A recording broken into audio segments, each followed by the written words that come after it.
Welcome to Founding Chronicles. If you love exploring forgotten chapters of American history, you've come to the right place. Before we begin, don't forget to like this video, subscribe to the channel, and hit the bell icon so you never miss a story from the past that still echoes today. Now let us step back in time. Then it can roll straight into the year was 1867 and part 1 of 1867. Ozarks Mystery, The Brothers Who Preyed on Travelers.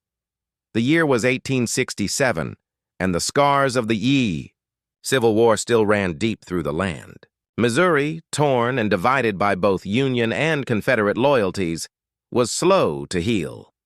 The Ozarks, with their rolling hills, thick forests, and lonely dirt roads, carried whispers of both beauty and danger. Travelers moving through that country often felt a sense of unease. The land was wild, and men, hardened by years of war and loss, sometimes turned to darker means of survival. It was in this unsettled world that a pair of brothers carved out their place, not through honest labor, but through cunning, deceit, and death. These brothers, whose names would soon carry dread through the Missouri hills, set themselves along the main road where weary travelers passed. The war had left many people homeless and wandering. Soldiers returned broken and with no work to claim. Families packed what little they had and moved west, hoping for a new start. On these dusty roads, thirst and exhaustion followed every step, and the promise of a cool drink of water could feel like salvation. It was that very need, the most human and innocent of needs, that the brothers turned into a weapon. At first, no one suspected anything wrong. Travelers spoke kindly of the two young men who offered a place to rest, a smile, and a cup of water from their well. Strangers on the road rarely trusted one another in those days, but the brothers seemed harmless enough, welcoming, almost generous. Yet behind those smiles lurked a hunger. Their hearts had been hardened, not softened, by war. They saw each passing traveler not as a neighbor or a fellow soul, but as prey. The well they offered was not a gift of kindness. It was a trap. No one knows exactly when the killings began. That's the cruel mystery of the Ozarks story. Some say it started with a single desperate act. One traveler robbed, perhaps killed, because the brothers were too poor or too greedy to resist. Others believe the cruelty was in them long before, and the war had only given them the courage to unleash it. What is certain is that by the late months of 1867, whispers were spreading. Men vanished along that lonely road. Horses were found wandering, wagons left abandoned. A woman's bonnet was discovered near the creek, stained with something dark that would not wash away. Folks began to wonder if the land itself was cursed. But the land was not cursed.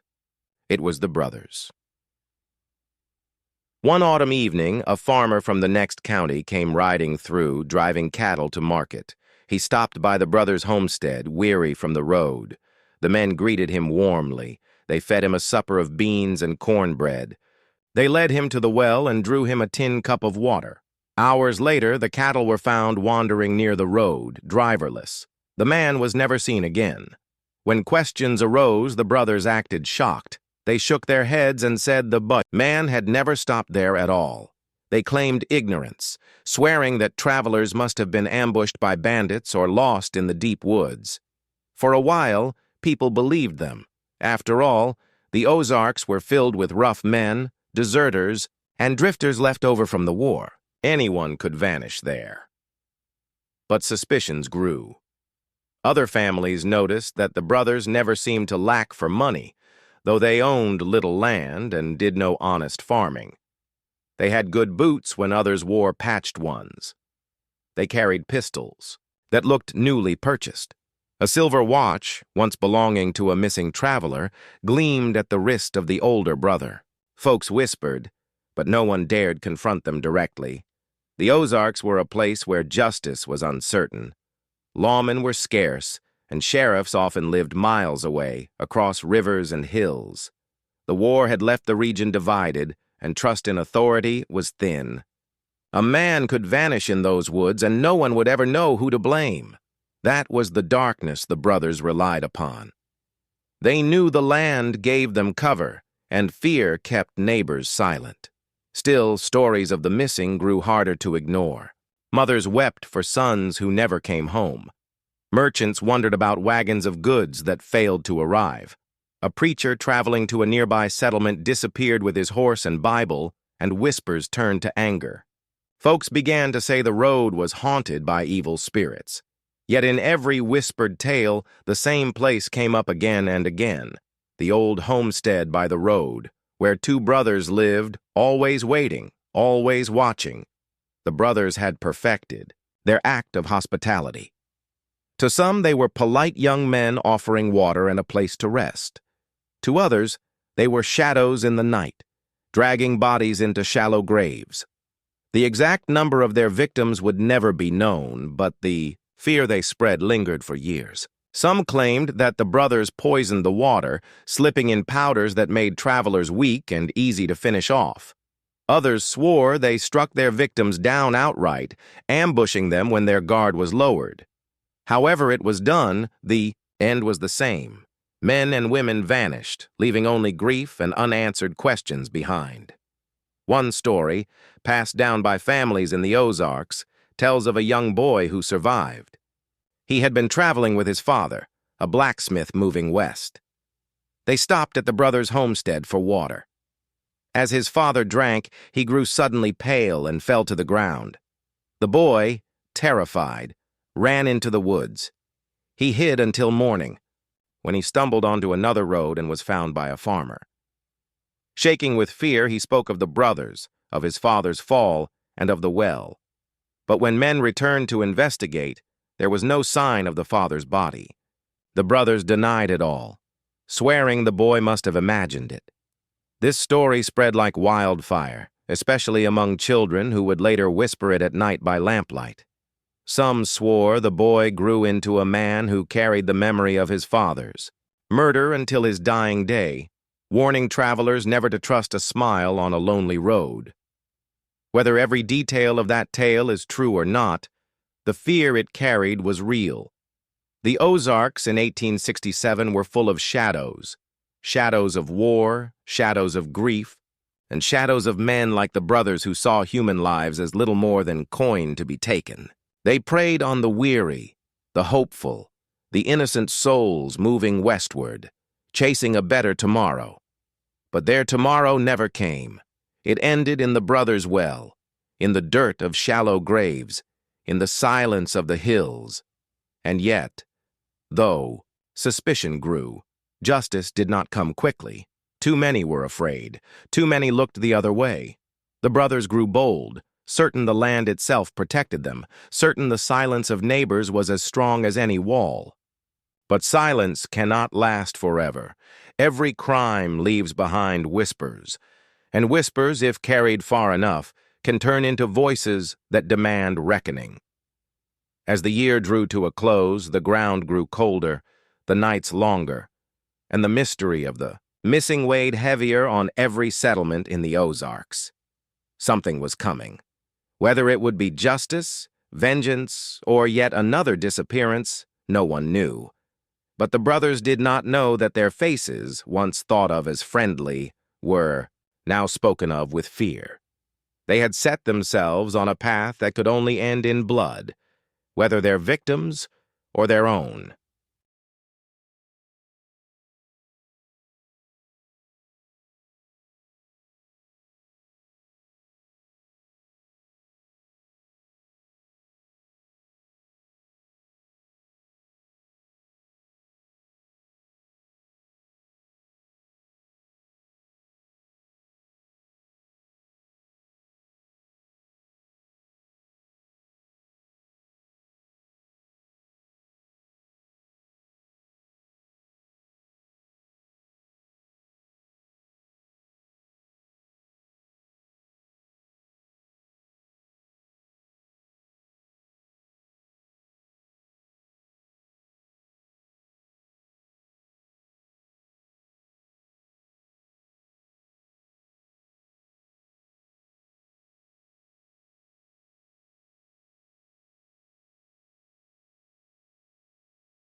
The winter of 1867 settled over the Missouri Ozarks like a heavy blanket.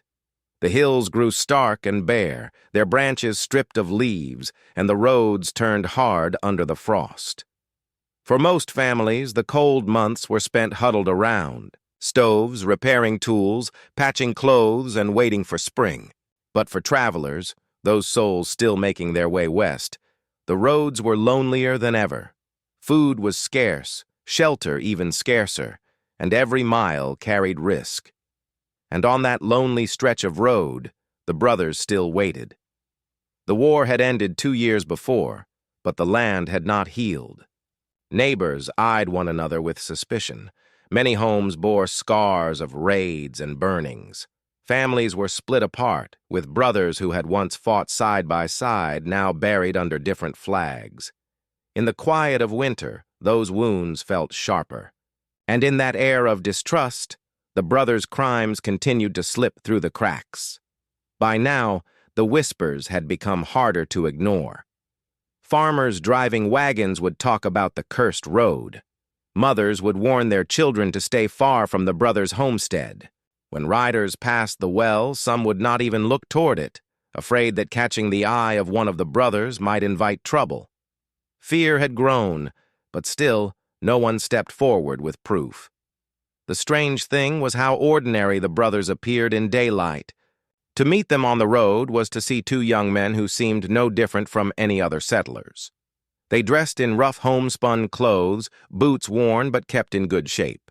Their hair was long and dark, their eyes steady, and their voices polite when they chose to be.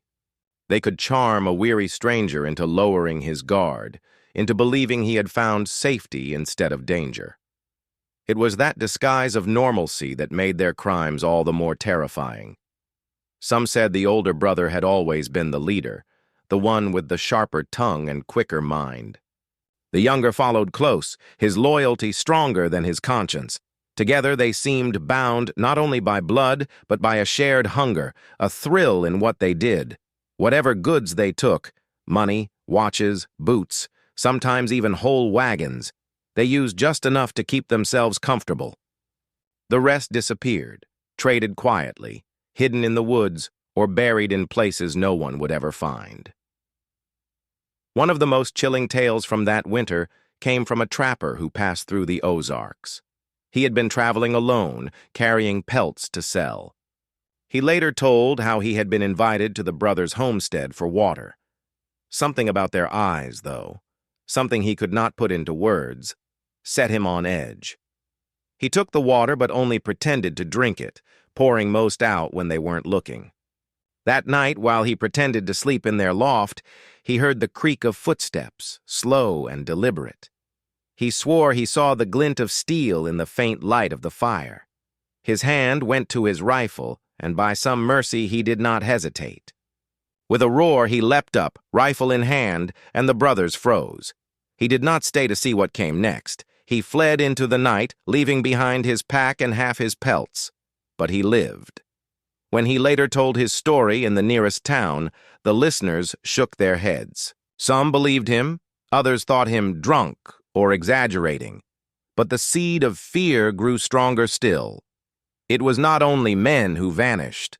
A widow traveling with her teenage daughter went missing along the same road. They had been seen in town just days before, buying supplies and speaking of moving west to join family in Kansas. Their wagon tracks led toward the brothers' homestead, but past that point, no one could trace them. For weeks, their kin searched, calling their names into the hollow woods, but no answer came. A ribbon from the girl's bonnet was found snagged in a thorn bush, a mile from the brothers' well. That was all. These losses weighed heavily on the settlements. People began to speak openly of evil.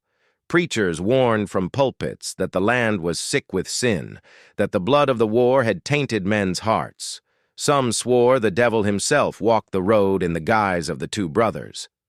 Others muttered that the brothers had killed so many they could no longer be saved, that their souls were already lost to darkness. And yet, the law did nothing. The nearest sheriff was overworked, stretched thin, dealing with bandits, deserters, and ordinary disputes. Without proof, without bodies, he could not ride out to arrest the brothers. That was the cruel trick of the Ozarks. The woods were wide and deep, and what went into them often never returned. Without a body, without a witness bold enough to stand firm, the brothers remained free. But not everyone was willing to stay silent. A merchant's son, whose father had gone missing months earlier, became obsessed with the rumors. He was young, strong, and filled with the kind of restless anger only grief can bring. He told anyone who would listen that the brothers were guilty. He swore he would find proof, even if it cost him his life. Against the warnings of his mother, against the pleas of neighbors, he set out one cold morning with nothing but his horse, his rifle, and his determination. He was last seen heading down the road toward the brothers' place. Days passed. His horse was found wandering along the river. The saddle was still on its back, but the rider was gone. The boy's mother wailed for weeks, her cries echoing through the settlement. Folks shook their heads and said the brothers had claimed another soul. This time, though, anger boiled hotter than before. People began to ask themselves how many more must vanish before something was done. As fear and anger spread, the brothers carried on as though nothing were amiss. They still greeted travelers with smiles. They still drew water from the well. They still carried themselves like ordinary men, as though the ground beneath their homestead were not soaked with blood. But cracks were beginning to show. One night, a neighbor passing by claimed he saw the younger brother dragging something heavy into the woods. The moon was bright, and though he could not be sure, it looked like the limp arm of a man. The neighbor told no one at first, too afraid of what the brothers might do if he spoke. But the image haunted him, and soon he confessed it to his wife. Word spread in whispers, adding fuel to the fire. Another time, a peddler traveling from Arkansas claimed he had been robbed near the brothers' land. He swore 2 men had come upon him at dusk, demanding his goods. He fought back, managing to escape with his life, but he lost half his wares in the struggle. He told the story in town, and though he never named the brothers outright, everyone guessed who he meant. By spring, the pressure was too much to ignore. Settlers gathered in small meetings, talking in hushed voices about what to do. Some wanted to ride out together, to confront the brothers directly. Others feared it would only end in more blood. The law still hesitated, but the people's patience had worn thin. The brothers had become a shadow over the Ozarks, a reminder that the war's violence had not ended with the surrender at Appomattox. It had only changed shape. The truth was, folks no longer spoke of the brothers as men. They spoke of them as if they were wolves, wild predators who had to be put down before they claimed more lives. The Ozarks had always been a land of survival, but survival could not endure when neighbors were hunted like prey. And so, a plan began to form. It was whispered first in kitchens, then in barns, then in the back rooms of stores. If the law would not act, then the people would. They would gather a band of men, ride out to the homestead, and force the truth into the light. Proof or no proof, the brothers would answer for the missing. Some prayed it would be a bloodless reckoning, that the brothers might confess or flee. Others knew deep down it would not end without violence. The air grew heavy with anticipation. Every creak of the woods, every rustle of leaves seemed to whisper that something was coming. The brothers, perhaps sensing the shift, grew more watchful. They carried their pistols openly. They stood in their yard for long hours, scanning the road, as though daring the world to come for them. The people of the Ozarks had been silent too long. The silence was breaking, and when it broke, it would shatter in a way that would echo through the hills for years to come. The homestead, the well, the dark woods around it. These were no longer just the brothers' domain. They had become the heart of a... The spring of 1868 broke cold and wet in the Missouri Ozarks. Rains swept across the hills, swelling the rivers, filling the hollows with fog, and turning the dirt roads to thick mud. The woods, once bare and gray, began to show their first green leaves, yet the land felt restless, as though it knew something was stirring among the people who lived there. Whispers had spread all through the settlements, whispers that had now grown into promises. The brothers had taken too many lives. The road was no longer safe, and if the law would not come, the people themselves would bring justice. It began, quietly, with neighbors meeting after church services, standing outside beneath the trees once the sermons had ended. Men leaned close together, speaking in low voices while their wives pretended not to hear, though everyone knew what was being planned. Others met in barns, away from the open air, lighting lanterns and pacing the dirt floors. The talk was always the same. Enough was enough. Someone had to act. At first, there was disagreement. Some feared that riding against the brothers would only spill more blood. The brothers were armed and dangerous. They had killed before, and they would not hesitate to kill again. Others argued that the killings had gone on too long already. Each day of hesitation meant another traveler might vanish, another family might mourn. The men weighed these arguments with the heaviness of fathers, sons, and brothers who had seen too much violence in the war. They knew that once they chose to act, there would be no turning back. In the end, resolve won. They would go. They planned carefully. A small group of men from different settlements agreed to meet at night, armed with rifles and pistols, carrying lanterns that could be shuttered when needed. They chose men who were steady, not quick-tempered, men who could hold a gun without trembling. Each swore to the others that they would not rest until the brothers were faced, and yet, beneath the courage, fear remained. Not fear of death alone. These men had seen that in plenty during the war, but fear of what they might find. For in their hearts they suspected the land around the brothers' homestead was hiding secrets. Too many people had gone missing. Too many wagons and horses had been left behind. If they dug in the earth, if they searched the woods, they might uncover horrors that would haunt them all their days. Still, they pressed on. The night of the reckoning came with heavy clouds rolling low across the hills. A wind carried the smell of damp earth and pine needles. One by one, the men gathered on horseback at a crossroads, their faces lit only by the glow of their lanterns.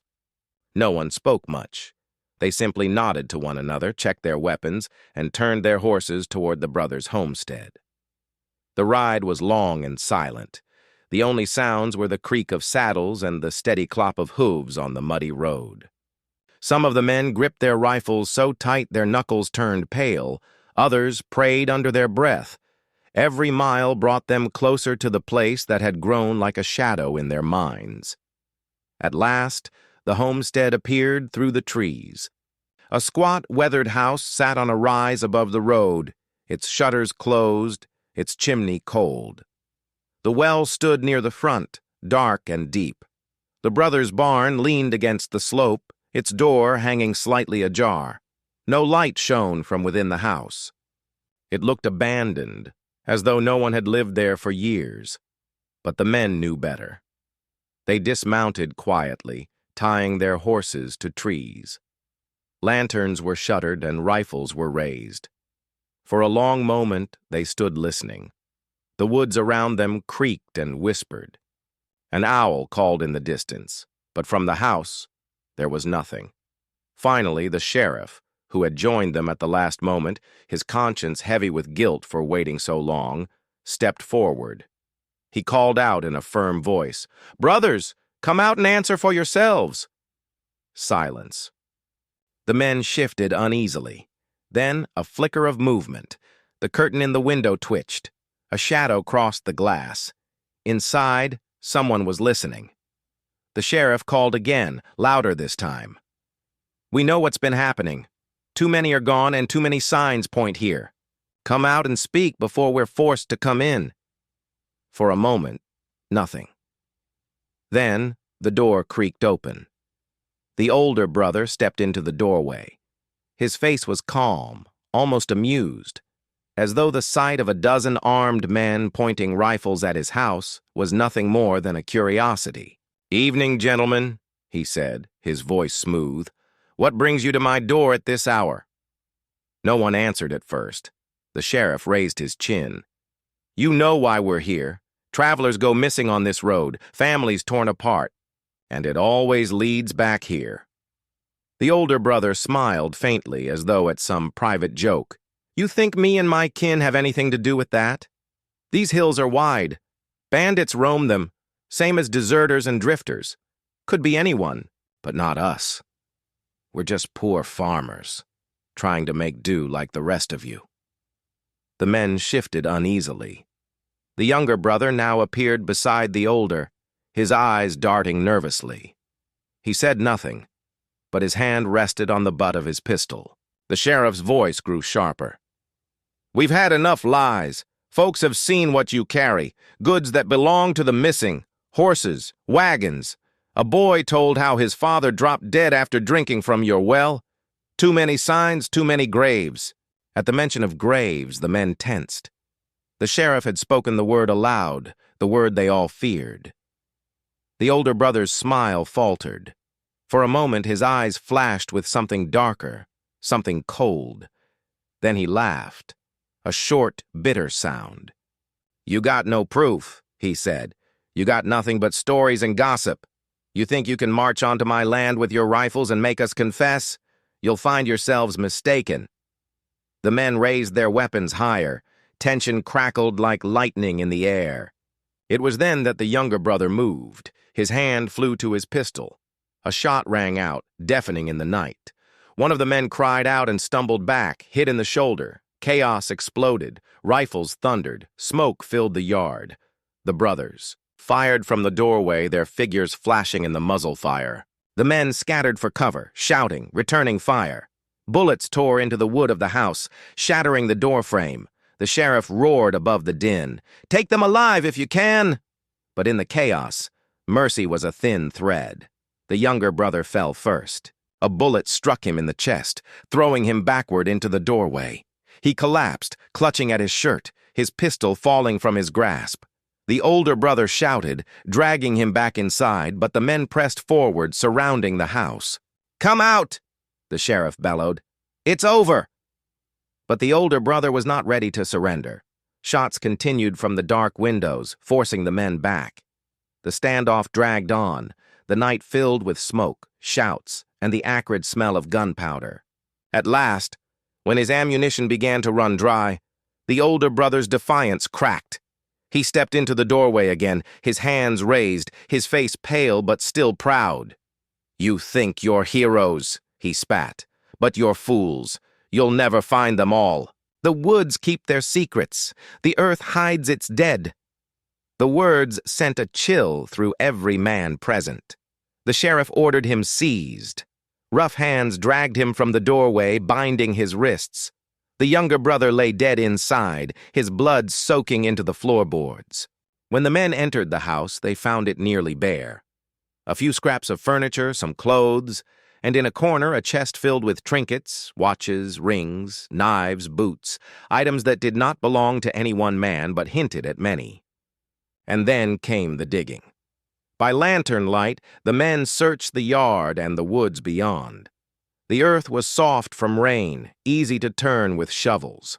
Before dawn, they had uncovered the first body, then another, and another. Shallow graves marked. The land around the homestead, each one holding the remains of a traveler who had vanished. Some were still clothed, their belongings buried with them. Others were little more than bones.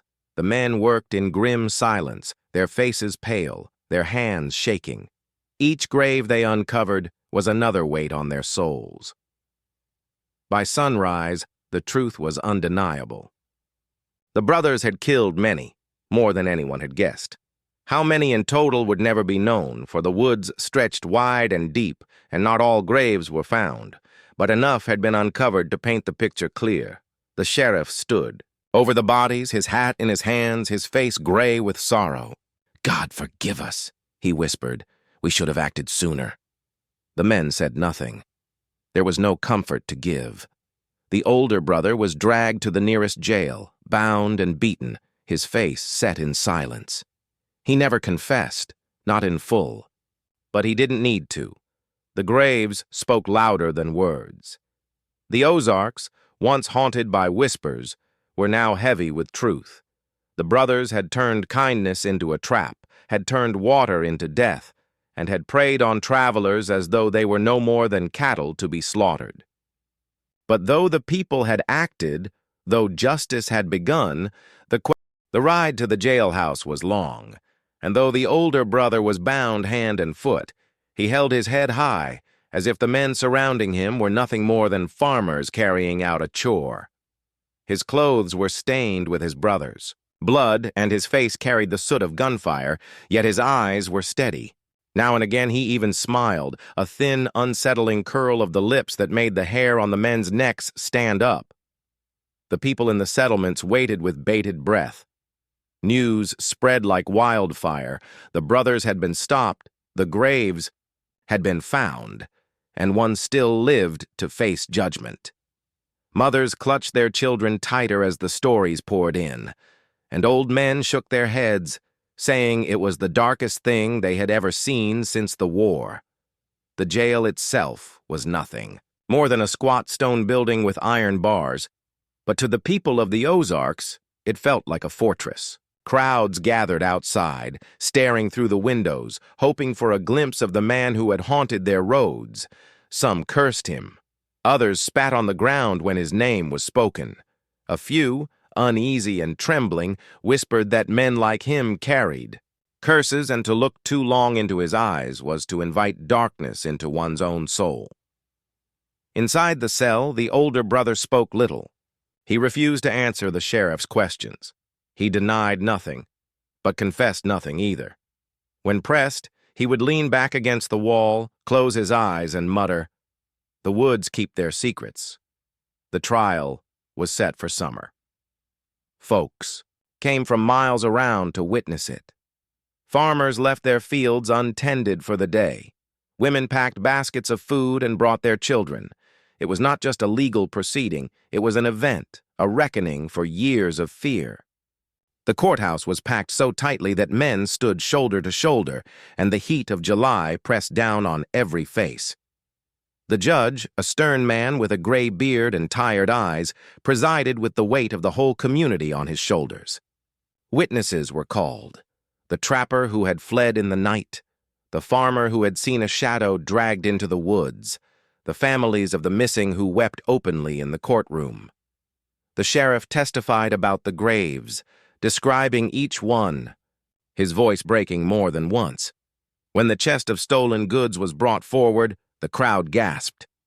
There, laid out on a table, were the tokens of the dead: watches, rings, knives, boots, bits of cloth. A woman cried out and fainted when she recognized a brooch that had once belonged to her daughter. Another man clenched his fists when he saw his brother's hat. Each item was a wound reopened, proof of a life stolen, and yet, through it all, the older brother sat calm. He listened, but did not flinch. He met the eyes of the families with a cold stare. Some swore he smiled when the brooch was held up, though no one could say for certain.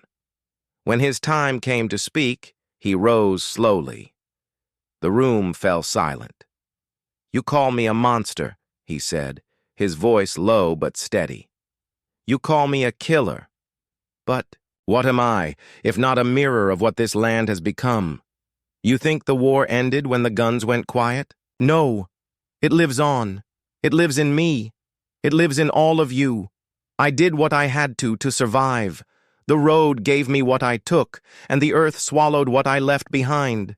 You call me evil, but I am only what this land has made me." The room erupted. Shouts rang out, curses filled the air. The judge pounded his gavel until order was restored. The verdict was swift: guilty, on every count, though the counts could not even number all the dead. The sentence: death by hanging. The day of the execution dawned clear and hot. A gallows had been built on the edge of town, its wood fresh cut, its rope new. Hundreds gathered, some out of duty, others out of vengeance, still others out of a grim need to see the end with their own eyes. The older brother was led out, shackled, dressed in plain clothes. He walked with no stumble, no hesitation. If fear lived in him, he hid it well. At the foot of the gallows he paused, looking out at the crowd. His gaze swept over the faces, neighbors, widows, children, men with rifles at their sides. He smiled once more, faint and chilling. "You think this ends it?" he said, his voice carrying over the crowd. "You think hanging me will wash the blood from this land? It won't. The hills will keep whispering. The woods will keep their secrets, and the road will always be hungry." The hangman pulled the hood over his head, tightening the rope around his neck. The trapdoor opened with a crack of wood. His body dropped, jerked once, then hung still. For a long moment, the crowd stood silent. No cheers, no triumph.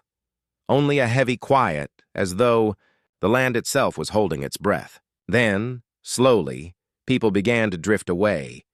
Mothers led their children home. Men mounted their horses.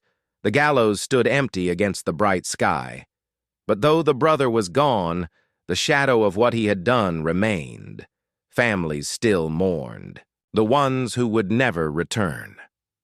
Graves still lay hidden in the woods, undiscovered, untended. The road, though safer now, still carried the memory of those who had vanished upon it. In the years that followed, the story of the brothers was told and retold. Around fires, in parlors, in schoolhouses, people spoke of the men who had turned water into death, who had preyed upon the innocent in the guise of hospitality. Children grew up hearing the tale as a warning: never trust too quickly, never drink from a stranger's well. Some claimed the homestead was cursed. Travelers said they heard whispers near the well at night, or saw shadows moving among the trees where the graves had been dug. A few swore that on quiet nights they heard the creak of footsteps on a gallows, though the wood had long since rotted away. The Ozarks moved on, as all places must. New families came, new farms were built, new roads carved through the hills. But beneath the green canopy of trees and the quiet streams, the memory lingered. The brothers had left their mark not only on the lives they ended, but on the very soul of the land. And so the story passed into history, a mystery at first, a horror revealed, and at last, a warning. The year was 1867, and in the hills of Missouri, two brothers learned that the road could give, but it could also take. They preyed on travelers, but in the end, it was the people who rose, who faced the darkness, and who ended it, though never without cost. The woods of the Ozarks remain deep and shadowed, filled with echoes of the past. To walk there is to feel the weight of history. And sometimes, if the wind is right, you might think you hear a voice, soft and mocking, whispering through the trees. The woods keep their secrets,